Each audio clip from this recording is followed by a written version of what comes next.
always under a sad circumstance that we gather together, but thank you for being here and for your overwhelming support.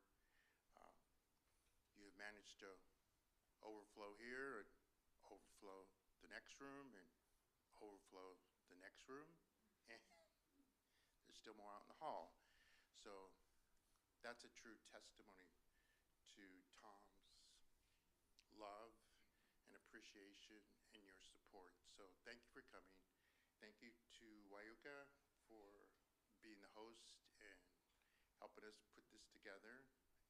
And it means a lot to the family. So on behalf of the Sharp family and the Durwal family, thank you so much for your love and support. And with that, we're going to have the pastor with his presentation and proceed with the program.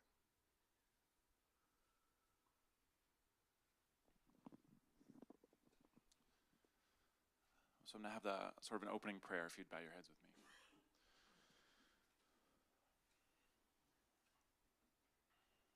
Lord God, there really are no words. And so it is that I ask, as we have this service, that you would just give us a sense of your presence. That you'd help us mourn and grieve well. That you'd help us remember well.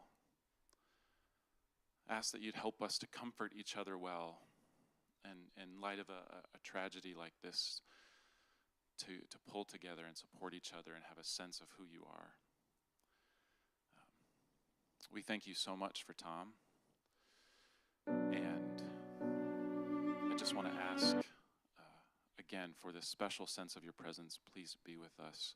And we thank you for your grace and love. Amen.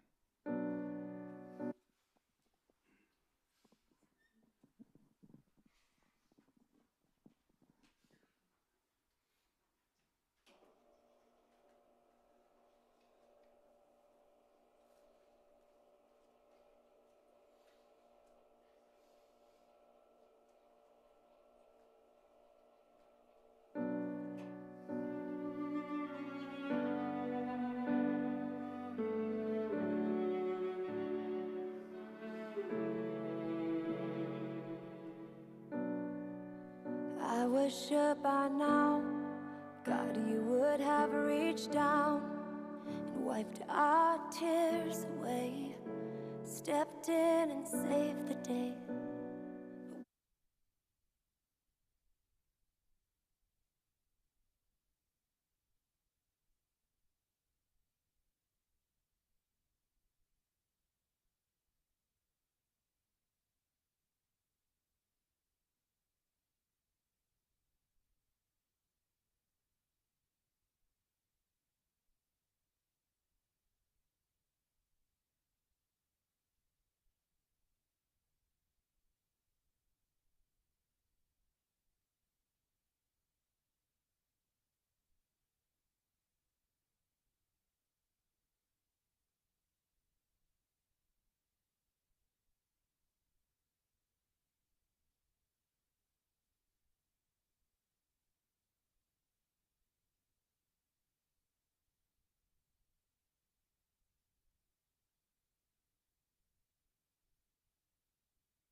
Can y'all hear me okay? Yeah.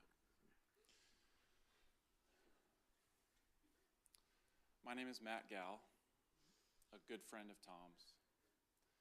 I think it was high school and college age years were the years I spent the most time with Tom. A lot of time.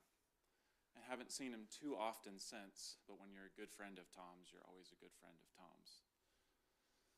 And Jessica and Vince, thank you for asking me to do this. When Vince called me a few days ago to ask me to do this particular piece of it, of course, without hesitation, I said yes, of course, of course. Really quickly followed by how? How? Like, I used to be a practicing pastor. I've done funerals before, but never something like this. Never for a friend. So, how? I'm going to start with some stories. I don't know what else to do, so I'm going to start with that. And I know already in the last few days, and we'll continue on, I had that unique opportunity to keep sharing stories. Ironically, I just moved to Colorado from Northern California. Grew up in Colorado, which of course is how I had spent this time with Tom when we were younger. And you know, when you're driving along that stretch, you're going along I-80, right, for most of the time. And so it was ironic because I was driving along I-80 just remembering all these things. And about 20 years ago, Tom and Vince and a friend of ours and mine took a road trip from Colorado to California. And the end destination was SoCal camp meeting, although I can say I didn't spend 1 second at a camp meeting seminar after that trip. This was a road trip for young people to go have a good time and just have fun. And so again, last week as I moved, I was driving along the same stretch of road that we went on. And I had all these vivid snapshots just kind of pop into my mind. I remember in the middle of the night in the Bonneville Salt Flats, just west of Salt Lake, we were just exhausted, stepping out of the car, couldn't see anything. But I just remember us doing that. I remember all these random forlorn gas stations in the middle of Nevada. You know, all these memories just kind of pop into your head. But the funny thing to me about that story is that, you know, at the time we were super into music. We were playing in the band together. You saw lots of pictures there. We were into alternative and rock music. And I remember us talking each other up to get tattoos on the trip and piercings. And, you know, I'm a fairly straight-laced guy, but we were all into it and talking about it. And of the three of us, Tom, Vince, and I was the only one that came back with a tattoo and my ears pierced. My parents weren't happy about that. Needless to say, I think both Tom and Vince outstripped me in the tattoo department since. It's a good memory. And this is not an exaggeration, some of the best moments of my life have been with Tom in the context of music. That was really meaningful to us. And I look back at hours and hours of practicing and playing and performing, and we had the chance to compete in some of the local Battle of the Bands contests. Some of those were really, really amazing and fun. And again, though, I haven't spent a lot of time with Tom in the last 15, 16, 17 years. When you have moments like that, they're always in you. Powerful, powerful moments. One of my favorite stories that I just recalled a couple days ago that was somewhere buried in there was an arm wrestling competition I witnessed Tom partake of. So I don't remember Vince and others of you, if you remember this. We probably were 18 or something and was at somebody's house. It might have been Jeremy Pittman, one of our friends. I don't remember, but there was 8, 9, 10 people there. And I remember talking to someone else. Well, before that, you know, obviously Tom's a strong guy, looks strong, but at the time I don't ever remember seeing him put his strength to the test. I just didn't care, didn't know, but whatever. And so I remember us being at this friend's house, and I'm talking to somebody else, and before I know it, there's like, I look over, and there's like Tom and this guy named Tony who were like, do you want to arm wrestle? As you do. And I'm like, oh, there's going to be a for real arm wrestling competition. And so, like, we're all gathering around. You can tell they're, like, amping up for it, you know, kind of young testosterone-filled guys. And I thought Tom was probably strong. And I knew Tony was. He was a college football player. He was a running back, but he was in the gym all the time. He was ripped. He was shredded, all this stuff. And I'm like, oh, I don't think this is going to be interesting. And so they start, and like it was a close contest, but Tom won. And you know how you, like, not that I've observed a lot of arm wrestling competitions, but you know when the loser knows they're going to lose? I remember Tony just like, he's done, and Tom finished. And really, like, the whole room was just like, oh, Tom's for real strong. Like, he's like for real strong.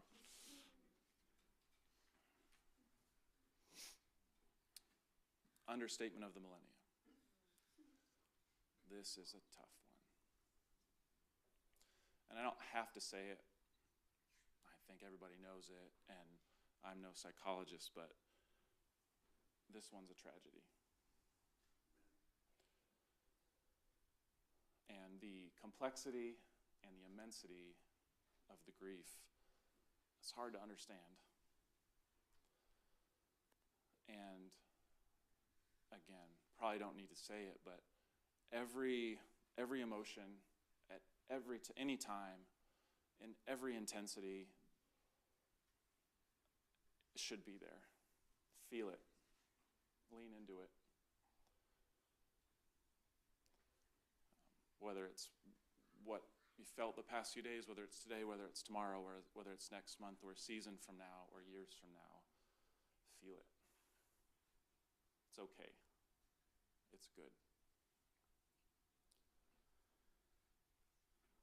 A thought occurred to me, a question occurred to me. Hang with me on it. How does God feel about a life, a human life, when that life has been lived? Might be a funny question. And maybe even the feel part. Did you know God has feelings? And sometimes we imagine he doesn't. How does God think about and feel about a life when it's been lived? Because I think that's where the good news, the gospel, runs headlong like a freight train into the complexities of our human experience. And one like this, right? This Bible is written over 1,500 years by 40 some odd people, and it's super hard to understand at times. But if you trace the story from the very beginning to the very end, the overwhelming narrative is that God made us, and he loves us, and he wants to be with us. That's the story. If you want to understand the Bible, that's the story. He made us, he loves us, he wants to be with us. And as best expressed through the life of Jesus when he was on earth, it demonstrates this love that is so deep and wide and vast and personal and startlingly unconditional that it's hard to put into words as humans. It's hard to comprehend. But that is the answer to the question, what does God feel about you and I and Tom? He loves us. That's the answer. With a love and a grace that is completely unconditional and deeper than we could ever imagine. And that's the good news. Thank God for that. I was trying to think of, okay, I want to share a couple things, a couple passages from the Bible, right? There's 1,000 that we could choose from. But I kept coming back to the same ones that humanity has looked at for thousands of years because they stand the test of time for a reason. Who is God like? What is God like? How much does he love us? John 3:16. Right? For God so loved the world, he gave his only son. Whoever believes in him shall not perish but have everlasting life. The passage that was in the video, Revelation 21. It's the next to last chapter in the Bible. It's the end of the story. It's the climax of the story. And John, one of Jesus' disciples, is having a vision, and he writes, "And I heard a loud voice from the throne saying, 'Look, God's dwelling place is now among the people, and he will dwell with them.'" That's how much he loves us. He wants to be with us. "They will be his people, and God himself will be with them and be their God. He will wipe every tear from their eyes. There will be no more death or mourning or crying or pain, for the old order of things has passed away." And then the next verse, I love this, says, "He who is seated on the throne," that's Jesus, by the way, "he who is seated on the throne said, 'I am making everything new, reformed, going to be you and me and Tom. And there's this letter that a guy named Paul wrote to a church in the Mediterranean a couple thousand years ago, talking about resurrection. Because this whole grace, good news, gospel thing always ends up at resurrection. And Paul says, for we believe that Jesus died and rose again. And so we believe that God will bring with Jesus those who have fallen asleep in him. And that's where Tom is. He's fallen asleep in him. And so will we if we pass before the second coming. Tom has fallen asleep in him. Verse 16, for the Lord himself will come down from heaven with a loud command, with the voice of the archangel and the trumpet call of God, and the dead in Christ will rise first. And verse 18 says, therefore encourage each other with these words. And that's what we're doing.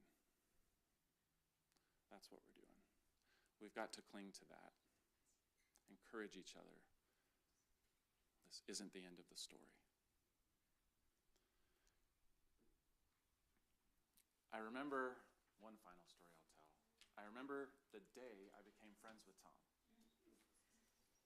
Mile High Academy, Denver, Colorado. Some kind of special curriculum that day. We broke into small groups. Vince, we'd already become friends.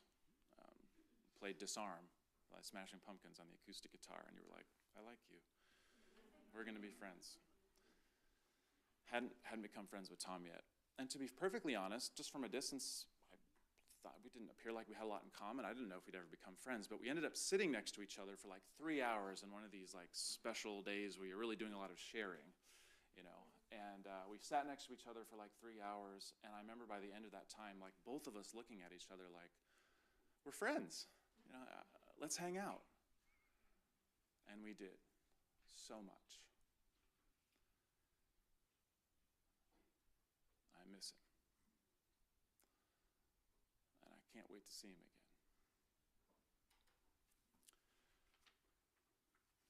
I believe deep in my heart, one day, soon, however soon is, Jesus is coming again. A resurrection will take place. Christ will make all things new. And Tom the husband, Tom the father, Tom the son and the brother and the uncle and the cousin and our dear friend will rise again to new life. And we'll be together forever. I cannot wait. I cannot wait.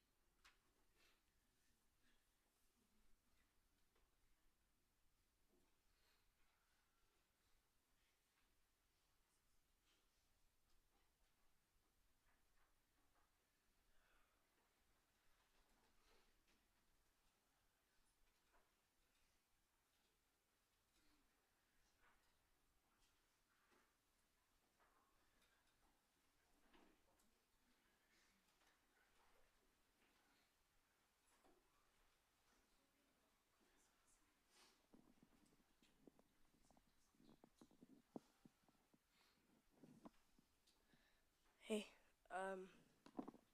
hi, my name's Logan. I am one of the sons of my dad. And I am going to be singing a song for Dad. We'll meet again, don't know where, don't know when, but I know we'll meet again some sunny day. Keep smiling through, just like you always do, till the blue skies drive the dark clouds far away. So will you please say hello to the folks that I know? Tell them I won't be long. They'll be happy to know that as you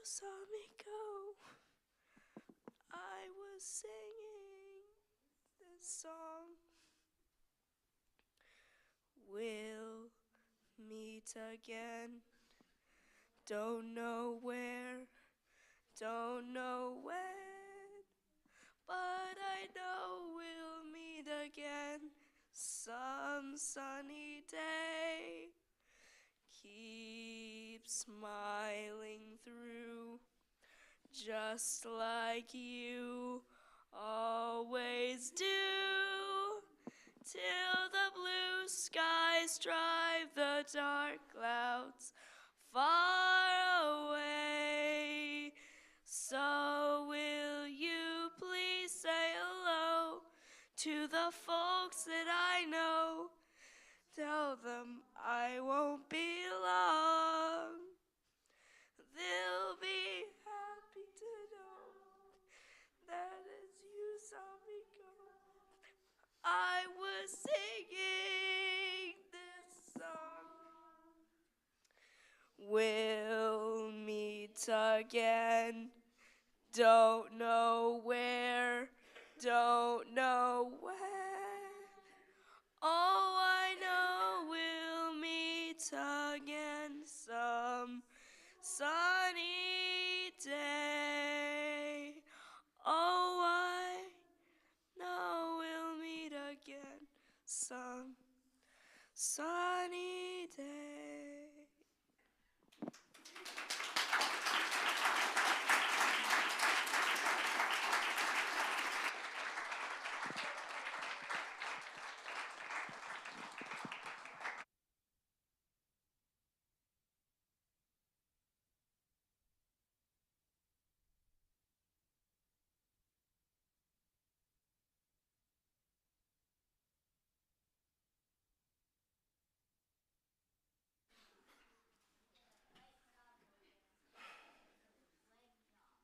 I don't know how I follow that.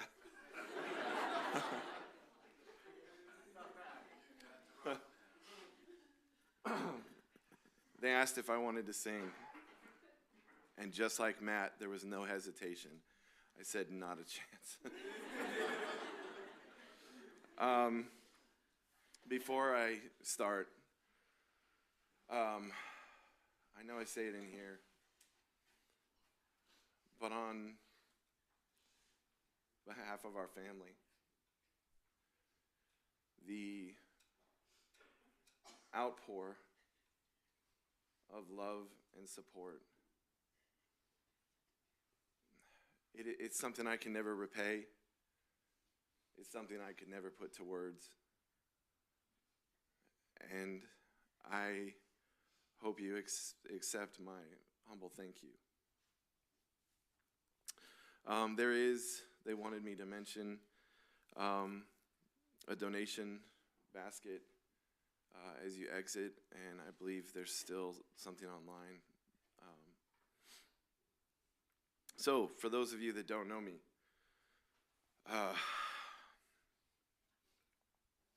my name is Vince Sharp.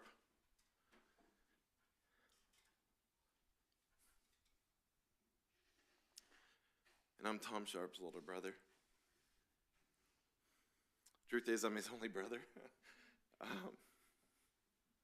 So I just ask you, just bear with me as I get through this.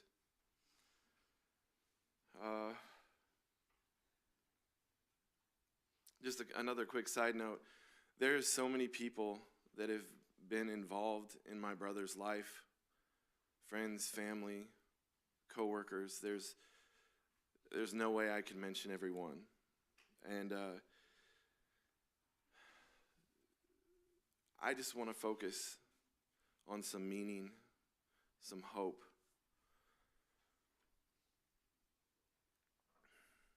And I hope that you kind of see the life that my brother lived.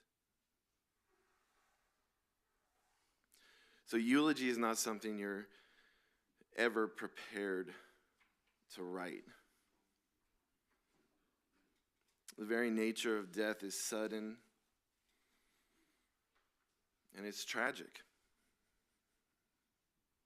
I listened to a guy named Jay Shetty, and some of you might know who he is, but he's the urban monk.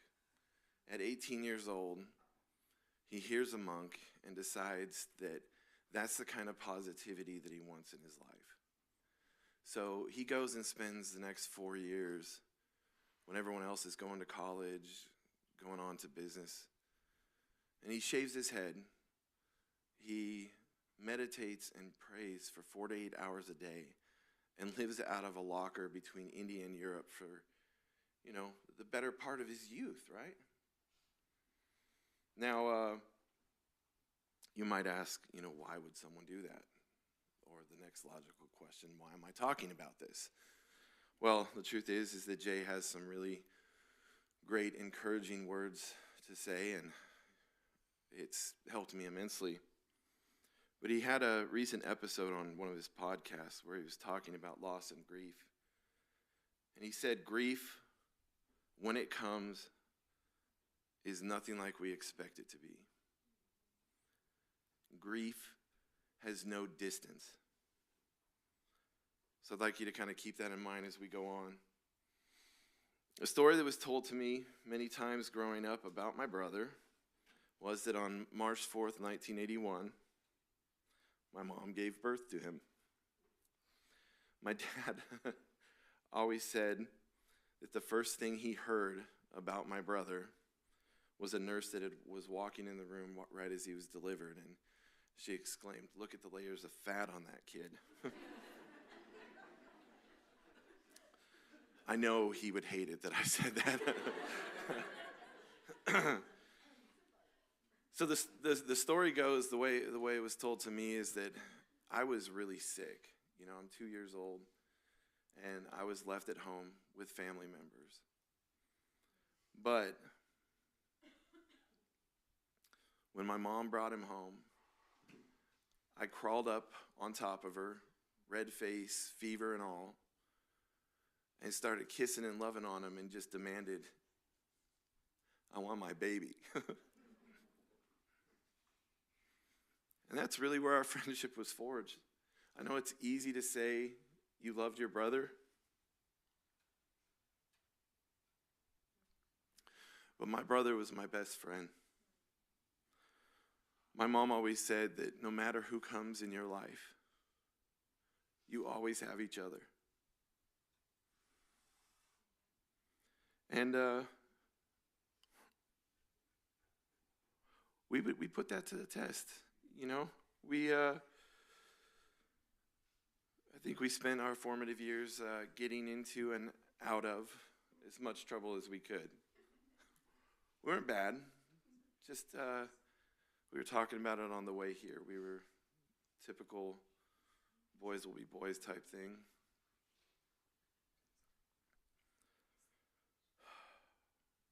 But so a huge turning point in our lives is we moved from California to Colorado. We had grown up in a very close-knit family. My brother and my cousins spent pretty much every day with each other. The uncles and aunts that didn't live right next to us would be visited every chance we got. And Tom and I were heartbroken when we found out that we were going to move 16 hours away from our family. But looking back, it was never really that traumatic. Because honestly, I got to take my best friend with me. And we didn't realize it at that time, but we were going to meet these amazing people that would become every bit as much of a tight-knit family that we left. And I promise I'm not going to go over like every experience that Tom and I had together. But again, some of you know, and we're actually going to play a song at the end of this service. Tom and I were in a Christian rock band. And, that covers like the next 15 years, something like that. Yeah, it was a long time. But I really do think it's important to note this because this was the first pattern of service that my brother displayed.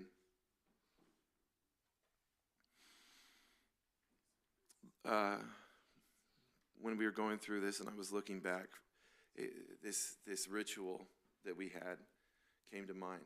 You have to understand, we were like 16 years old when we started this. And we knew we wanted to go out and witness. We knew we wanted to make a difference. We knew we wanted to bring positivity. But when you're 16, sometimes that's really hard to figure out. And so we had a simple ritual that before every concert, oftentimes in a bathroom, we would get together, we would hug each other, and we would say a prayer.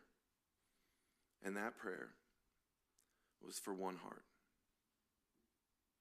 If one person was touched, if one seed was planted, if one soul won for the kingdom ever came from God's love showing through us, then our mission had been a success. We kept that prayer from our first concert at Club 316 until our very last. Well, as life does, it moves on.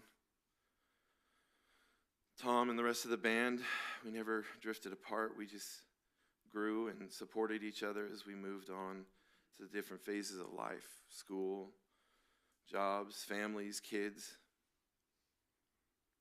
And I'll never forget the day that my brother told me he was going to enlist in the Army. And of course, this is Tom we're talking about.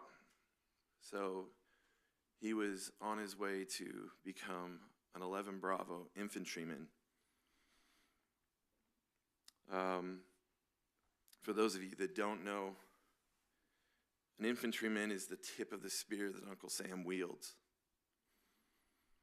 They embrace the spirit of the warrior. To say that's an understatement. I thought he was completely and utterly crazy. I yelled at him, I screamed at him, and I did the only logical thing. I enlisted.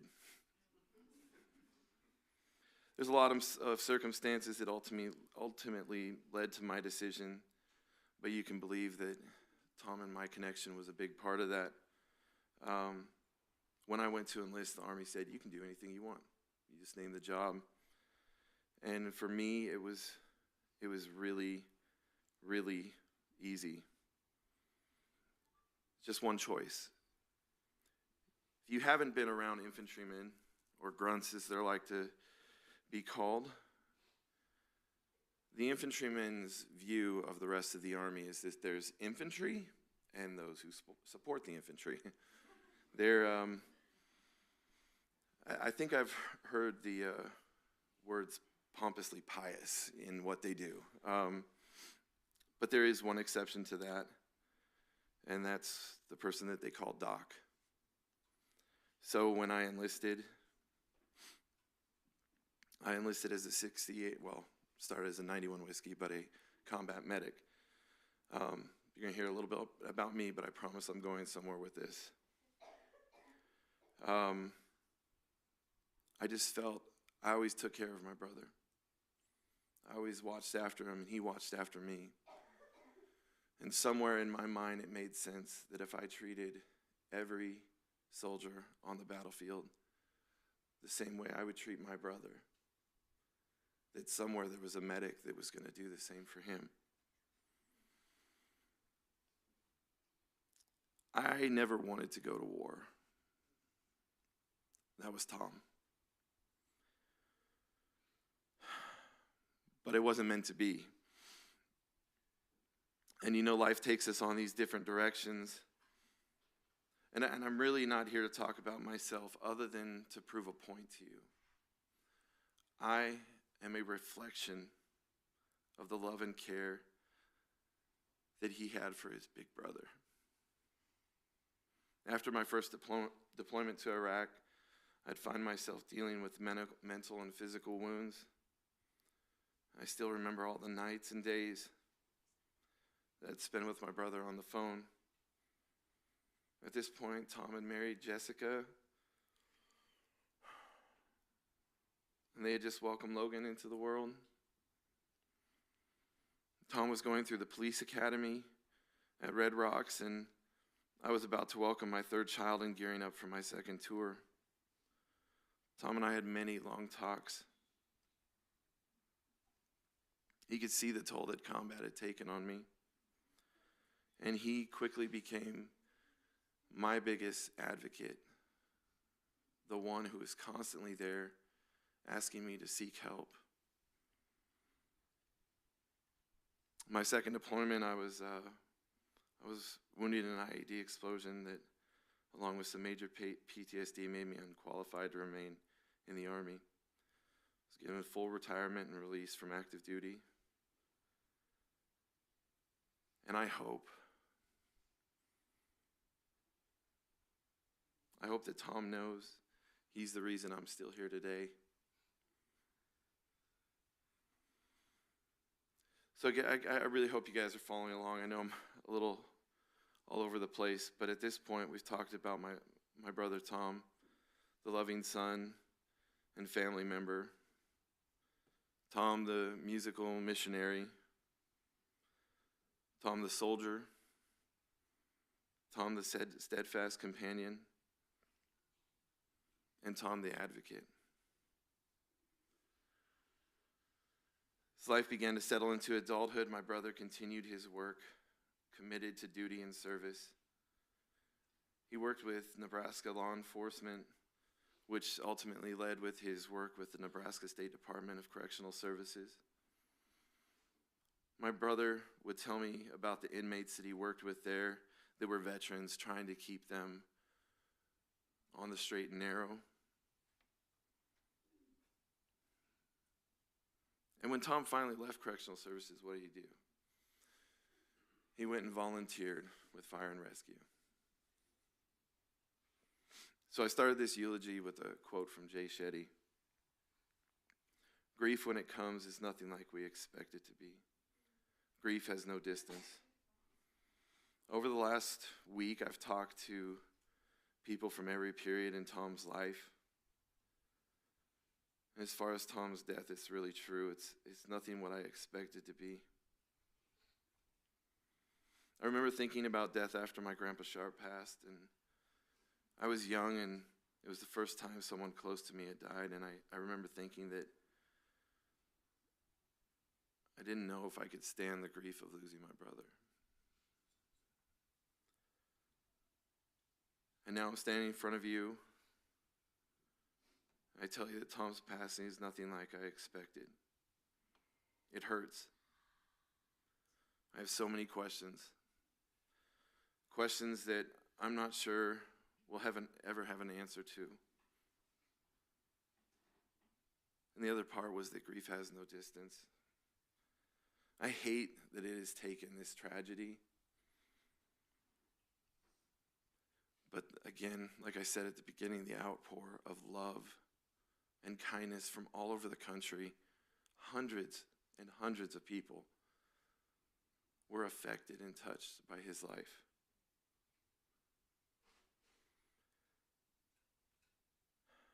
I know Tom's death has shaken us all. My greatest fear is that my brother is remembered for the last 24 hours of his life and not the life he lived.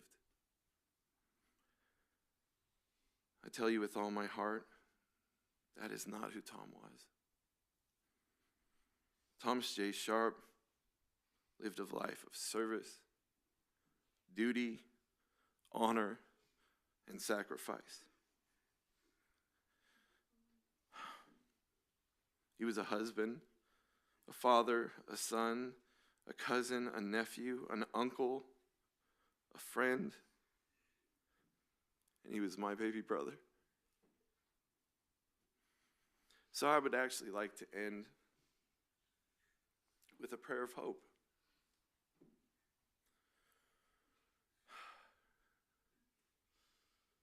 Lord in heaven, I pray for one heart, Lord. I would ask that through the pain and the sin of tragedy to reach just one person. If all the pain we must endure leads to one soul, to be one for the kingdom, then Tom's life was a success. It was a well-lived life.